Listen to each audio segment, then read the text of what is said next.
So I wasn't planning on this today, actually. I got supposed to have a lesson and they just kind of flaked, which is okay because it's the beginning of the summer, so I'm not really tripping. I'm gonna skate a little bit, break in new deck and new shoes. These are the suede Louis Lopez. They're so good. So and also we just have switched up our wood. We switched. So I use a distributor called Club, and they've actually switched to generator wood, which is what we used before. Like before we got with the distributor, we were using this same shape, the same deck. But now I've got to get used to it again. So go live, break in the new board and the new shoes. And yeah. What's up, y'all? What's going on? Let's do some skateboarding.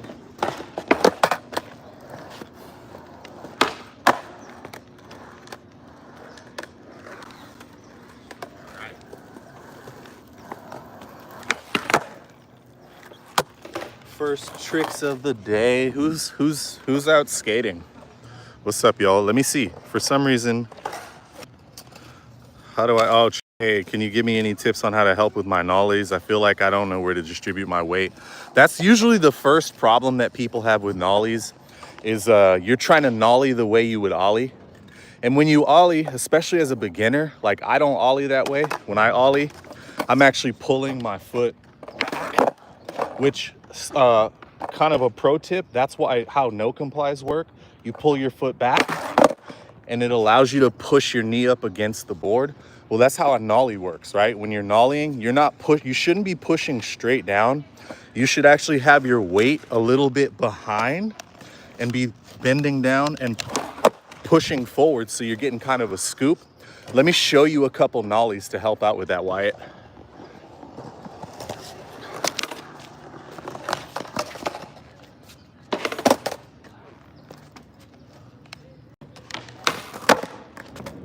So hopefully you could notice how I'm pushing forward and then trying to pull back. Because if you push straight down, you're just gonna fall, right? And we wanna be nice and balanced, and that requires, like, we squat. My weight is just behind this knee to begin with. And when I squat, I'm gonna push forward and pull back with that foot.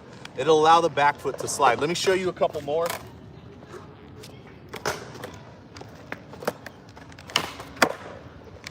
And that's actually what gives you the height, right? The height doesn't come from you just hitting the ground hard. The height comes from your technique, right? So as long as I'm able to use everything that I talk about on the channel, I can get good height. You guys see the pushing and pulling motion?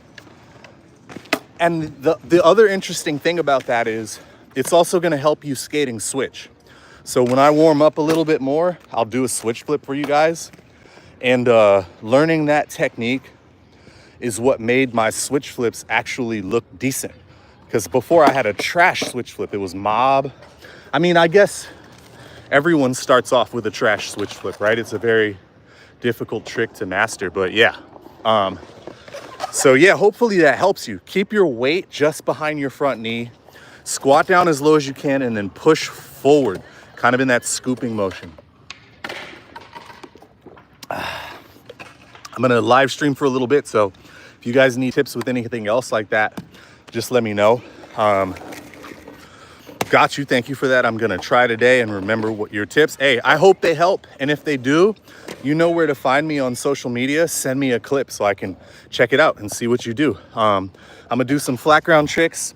I'll do like 2 or 3, and then I'll come back and answer more questions.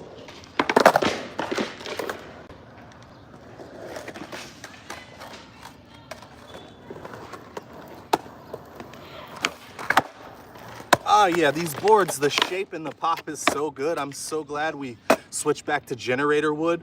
Also, this is the right length. So this is an 8.5, 32.5 inches long. And the wheelbase is like 14 and 3/8 or something like that. It's just perfect for me.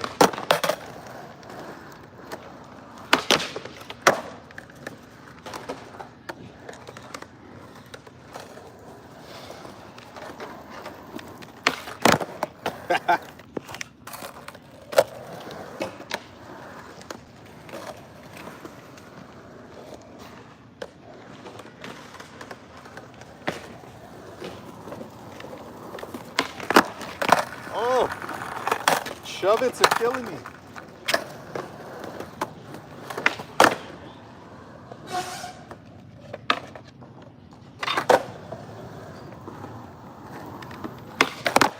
There we go.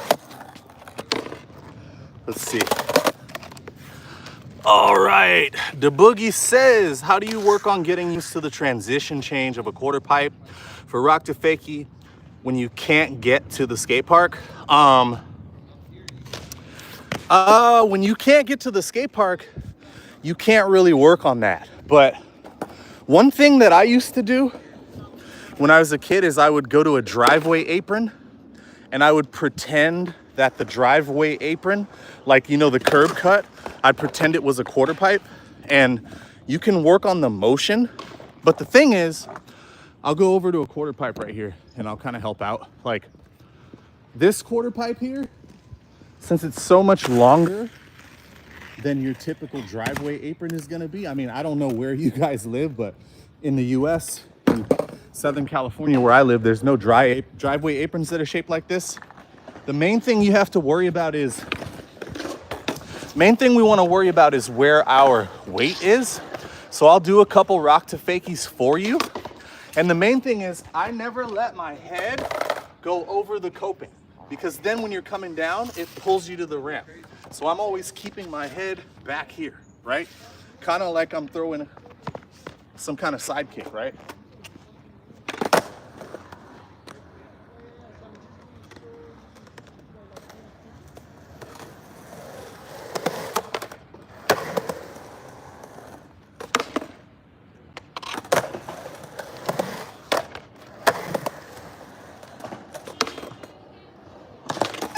And then it helps for these.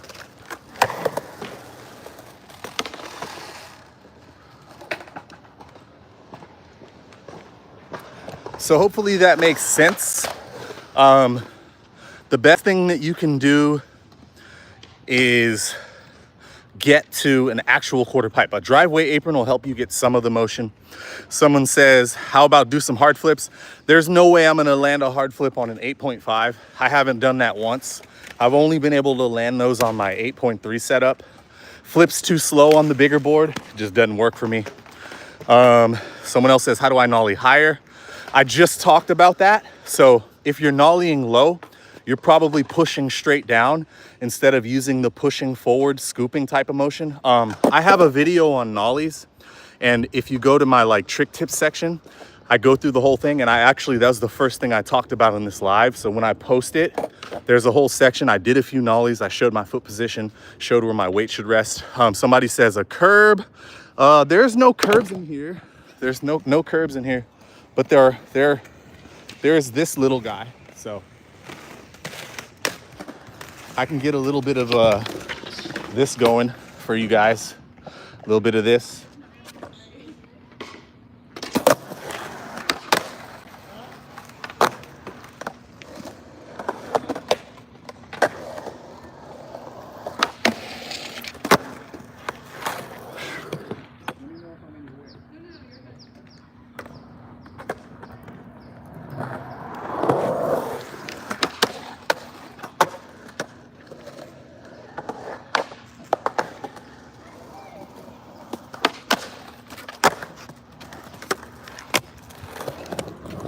A little bit of curb action.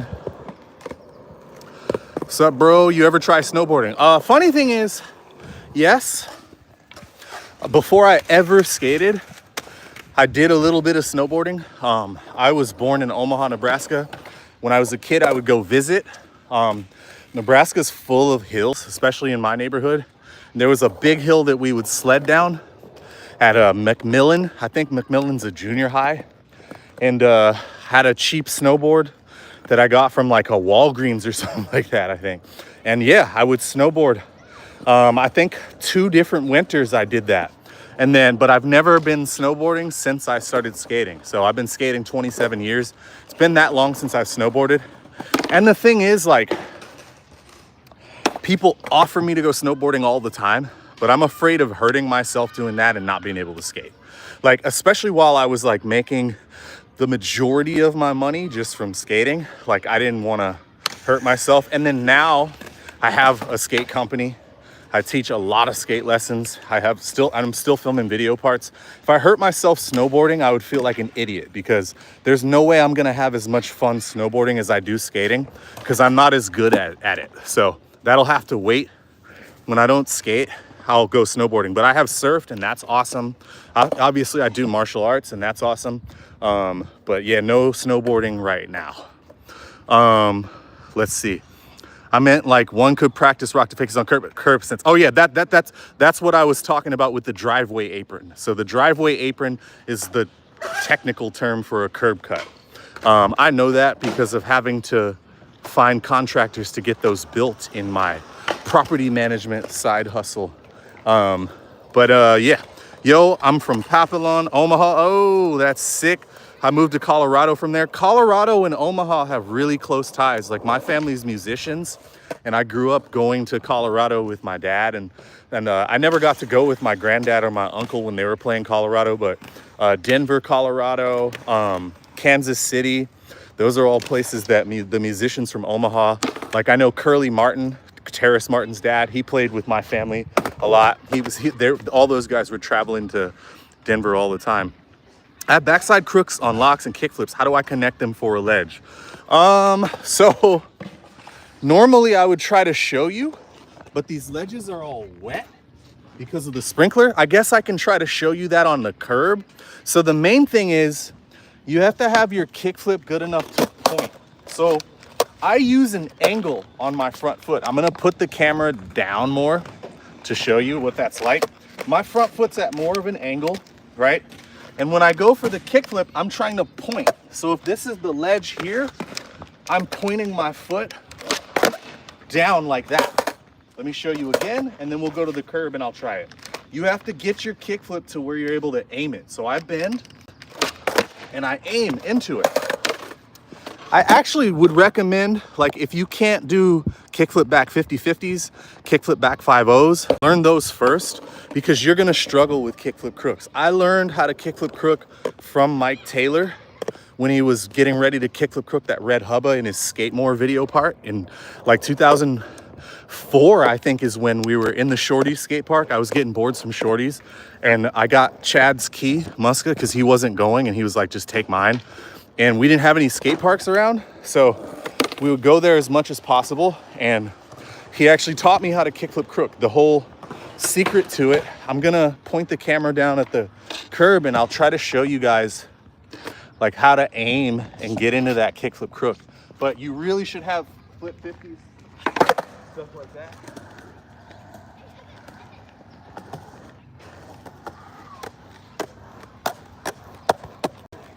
So you see my distance, and I'm gonna point.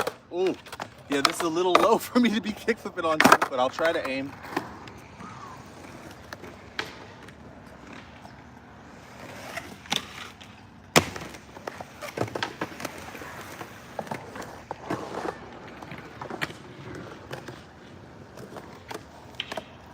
All right, squat, squat, squat, squat, squat.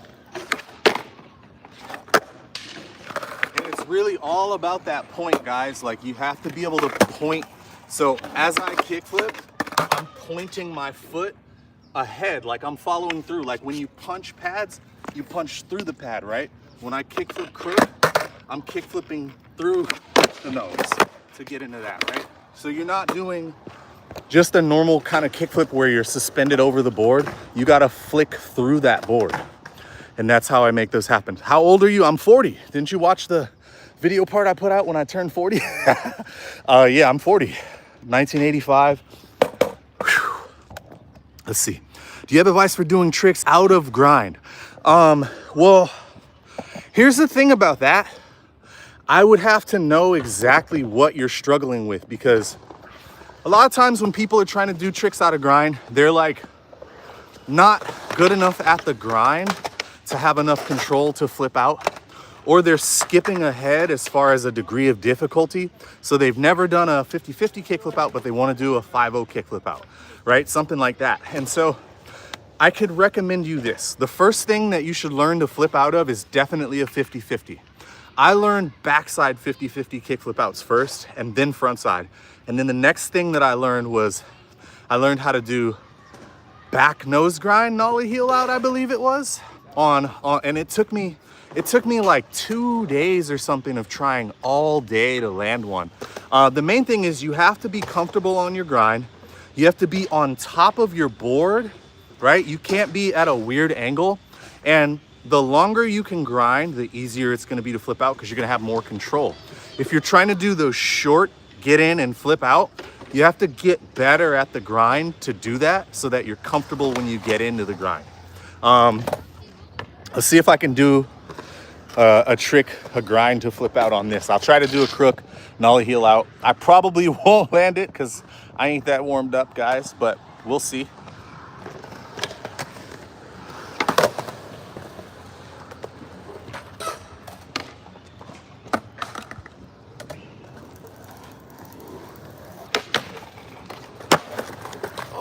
That felt kind of crazy.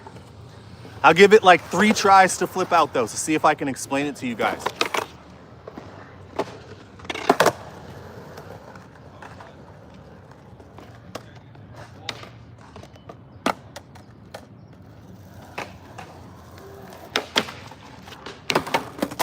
So that one got a little bit stuck, but see, I was in position and I have to grind a little bit before I can get my flip out.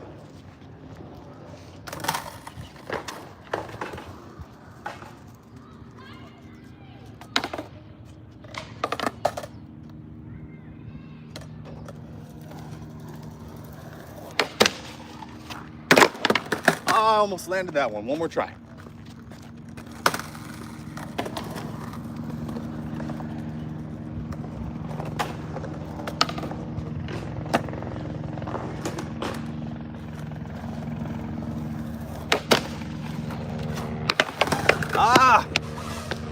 I think you get the point though. It's a little bit sticky.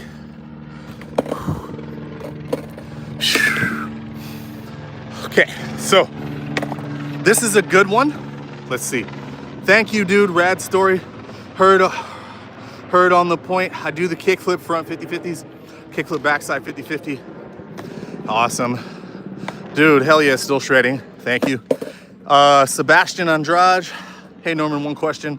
I've watched a lot of videos of people saying up with your ankle. What does that mean? Okay, so that's really simple.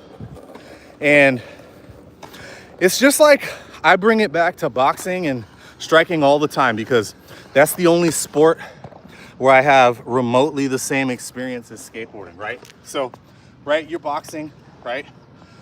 Your heels shouldn't be down, right? Sometimes you see boxers with their heels down.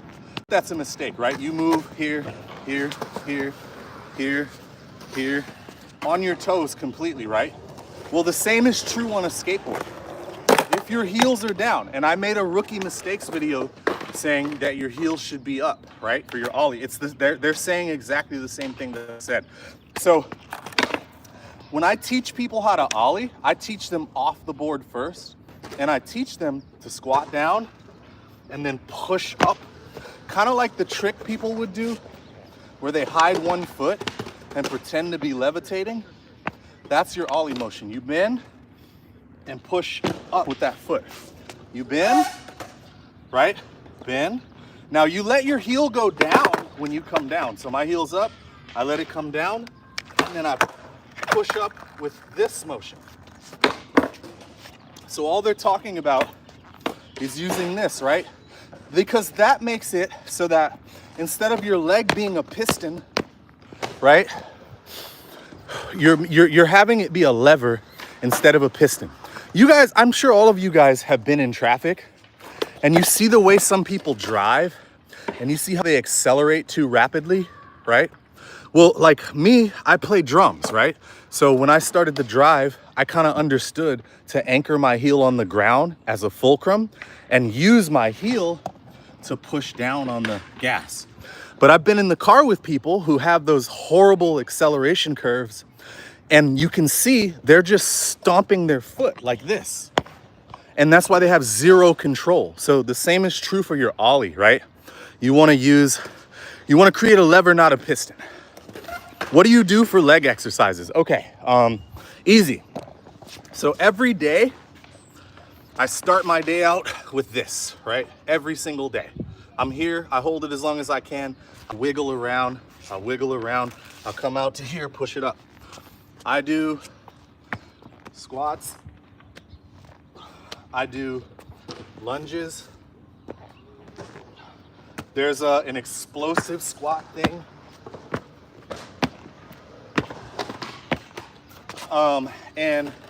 And then I'll do weighted also with 2 25-pounders.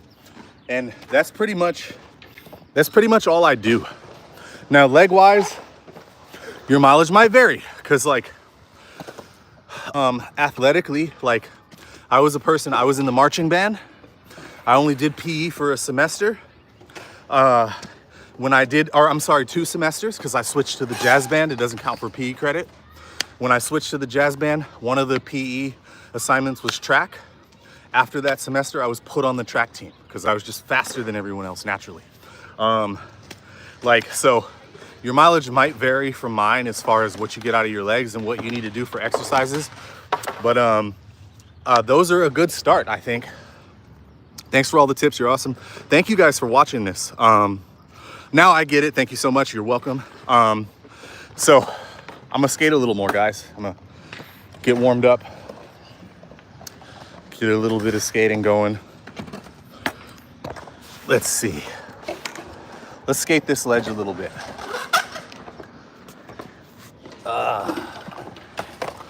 I would have brung my microphone.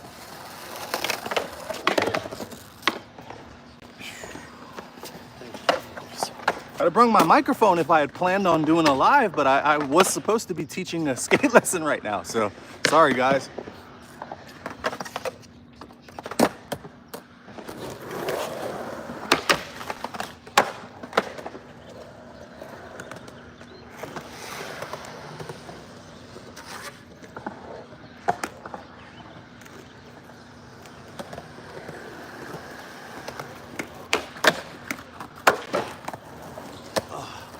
Somebody said front side nose, my bad. I forgot to touch on that. Put a message in about what you want to know about front side nose, and I'll try to do one right now. Ledge is a little dry, but I'll try.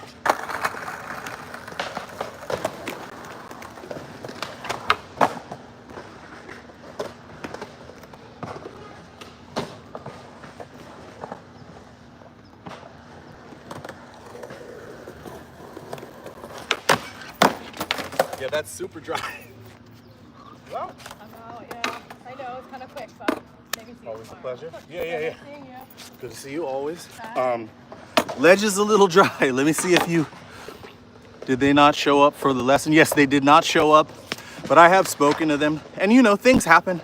So I'm not gonna ding them at all because we're only human. I've definitely missed.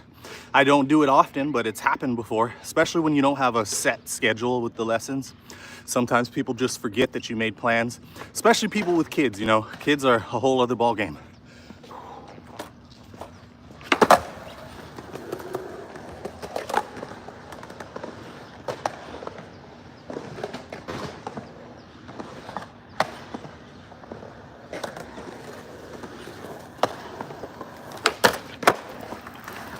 Little cheesy one, cheesy front nose. So can you do a little rail tricks and tips?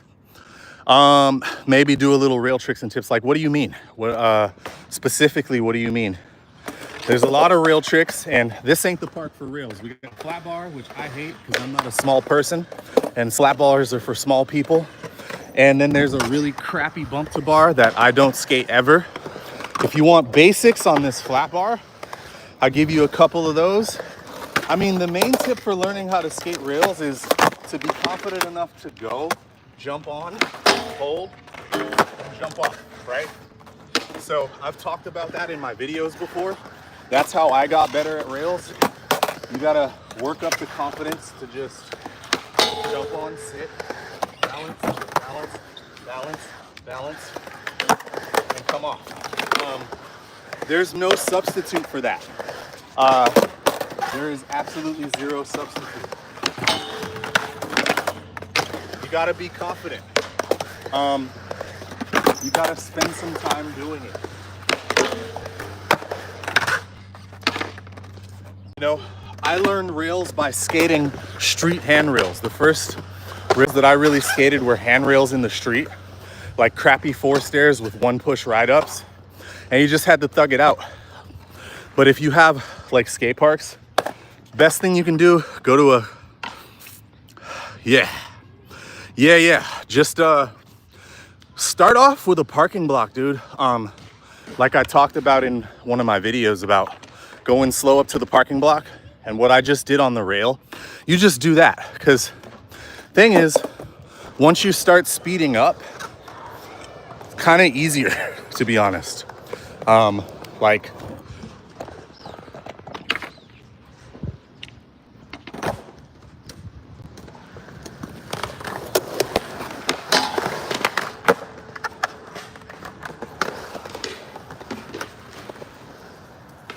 yeah, I'm a lot less afraid at that speed than when I creep real slow and have to sit on it. Because the speed is like when I was young and when I would go to a spot for the first time, we would like when I first started skating 10 stair and above rails, I would just go really fast and gap over the rail.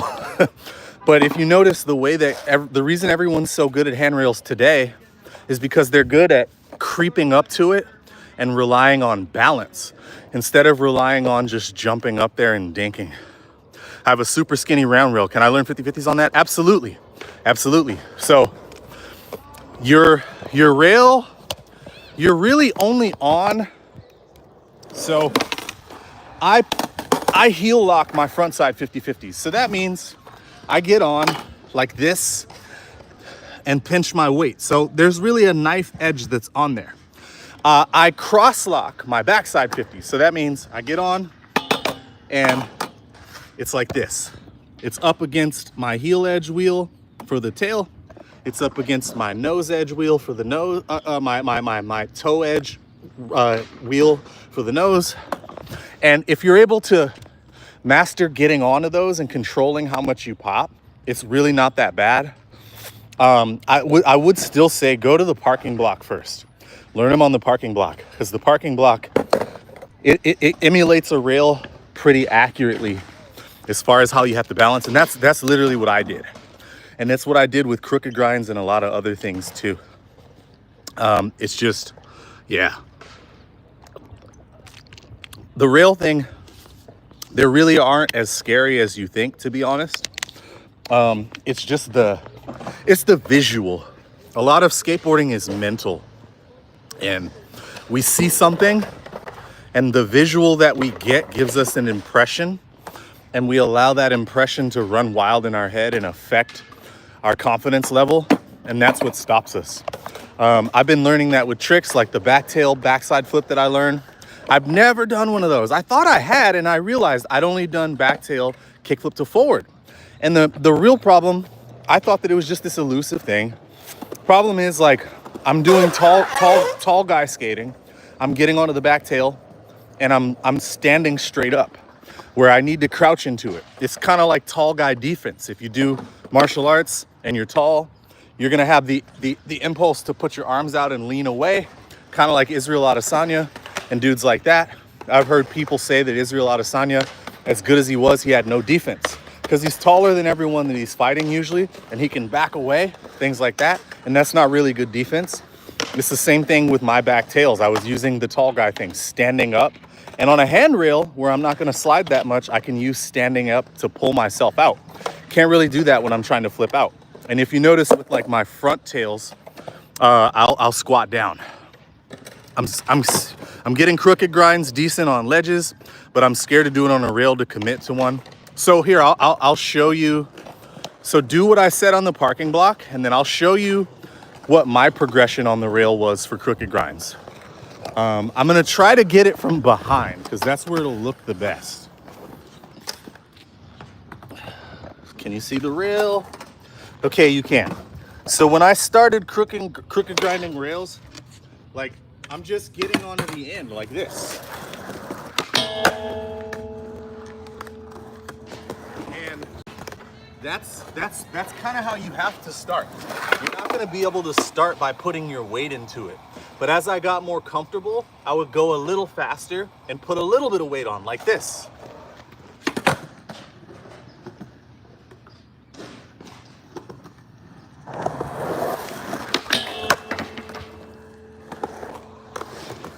So there, I'm over it. I'm putting some weight into it, but it's not really that scary because I'm basically gliding over it. I'm ollieing into place and gliding over it. And those two, you got to get those really well. And then you have to slow down, maybe do the parking block thing I talked about, and then you'll be able to do kind of like this.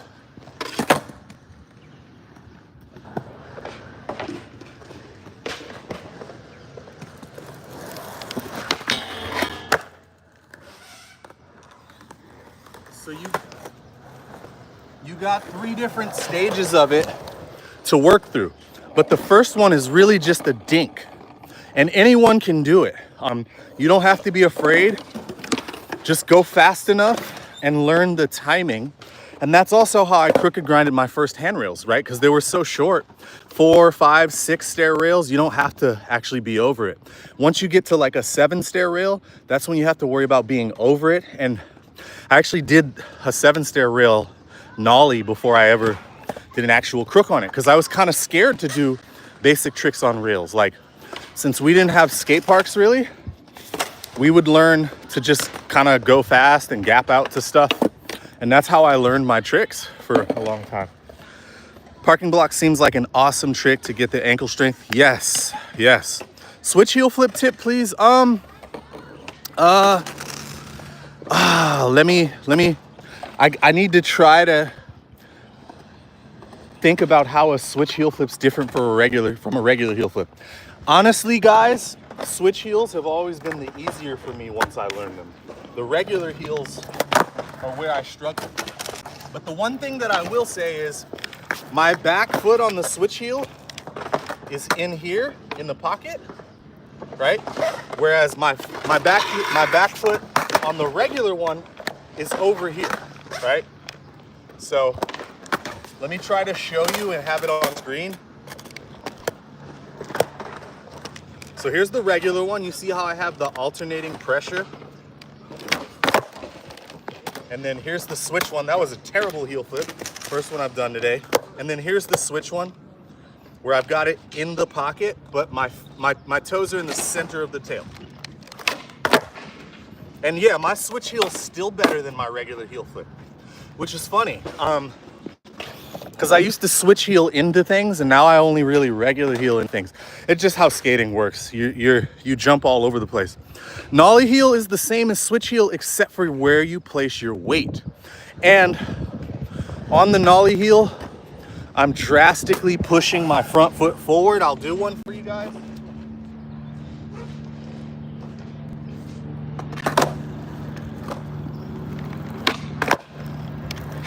You see how my front foot is pushing down and forward? And that's making the flip with the back foot very, very easy. If you master what I talked about earlier with your nollies, where you're pushing down and then forward, then you can just apply the heel flip part to it and it's easy. Much easier than a fakie heel. Fakie heel is one of my most maligned tricks on a skateboard. I can do them. I've only ever done one down a 6 stair, and I was like jumping up and down like I just tray flipped El Toro after it. But yeah, that's the nollie heel thing. That makes sense. That makes sense. This is some valuable stuff. Thank you, Wyatt. But yeah, anything else you guys want to ask? It is 11. I'm gonna jump off of this in a second and do some skating. So if you guys have anything else, I'll give you about another minute. I'll do a couple tray flips, see how the tray flips feel, because this is the shape I was able to tray flip up a 5 stair on. Like, this is the good shape for me. I tray flipped up the 5 stair at Lafayette 3 different times, and I tray flipped up the same 4 stair in the streets. And this was the shape. Yep, they're high.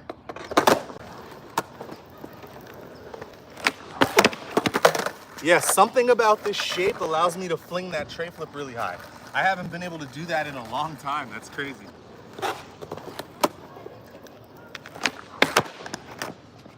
This is the tray flip shape. This board is the tray flip shape. That's insane. Immediately, they're like higher than ever. Easier to board slide with wide stance? For sure. For sure. How do you, any tips on tray flips? Okay, your tray flip, there's different ways you can do them, right? What I was just doing was for height, and my feet are closer together. Front foot's really angled. Back foot's also really angled, right? To do it for height. But for a beginner, put your foot up here. Put this foot close, more off the back, and watch my squat and watch where I actually pop it, right? Be mindful of where the board's flipping, right? Practice pop shove-its and catching them with the front foot. Practice front pops and catching them with the front foot. Because you gotta catch with the front foot for tray flips. Now, someone else asked, how to front shove without the board flipping maybe. That happens to me a lot. So if your board's flipping over, because of how you're using the tail. Tail has basically 3 sections as far as I'm concerned. 1, 2, well, we'll call them 1, 2, and 3, right? So if you're in the center, your board stays straight. If you're on this side, your board's gonna flip over in a heel flip direction. You're on this side, it's gonna flip over in a kick flip direction. So when your board is flipping over, it's because you're using too much of your foot. Like I'm using, if this is a foot, the ball of my foot and my toes are touching the tail, and I'm only making contact with the center of the tail for my front shove it. So if you watch, I'm in here, and I think of that Ukrainian folk dance. You should be able to see the bottom of my foot slightly when I scoop up forward, or I didn't do it right. You see that? It's all in the back foot. So how you kick out, kick down and out with your back foot. And that's what makes the front shove it. That's literally what makes the front shove it. That tray is boosted.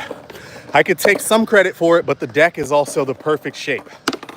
At the beginning of this live, I was talking about how Club Distribution, who makes the decks for me, just switched to generator boards. And this is the generator shape that I used to skate. We used to use it for collage. It's the same shape that Warco skateboards used when I turned pro in 2014. We actually went to Paul Schmidt, and when they started using PS Schmidt, I got to shape. It's actually a shape that he had designed in the 90s for Element. So then I got to taper the nose and tail how I wanted it with Paul Schmidt. That was hard. That was that only lasted for like 6 months, because if you're not ordering like thousands and thousands of decks at a time, Paul Schmidt doesn't, he takes a long time to get you your orders. But then Generator makes that shape. So we use Generator.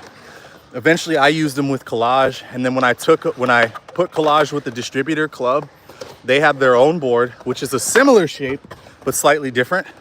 But now Club Distribution is using Generator boards, and they're also gonna be the main seller of Generator boards. So I got my shape back. And that tray flip, I can tray flip high on anything, but that high, that without having done one, I can attribute it to this deck shape pop. It's also pretty lightweight. I love it. I love it. Is it easier to board slide with a wide stance? Yes. So let's go do a board slide, a couple board slides, and I'll leave you after that. Because my homie's supposed to show up and we're supposed to skate, so I will show you some board slides. And I'll kind of like, a wide stance is definitely the best for a board slide.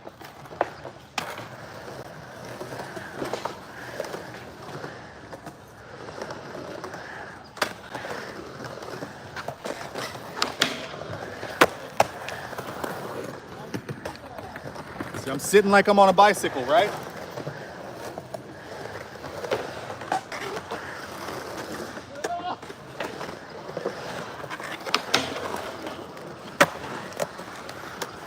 Had the angel slide.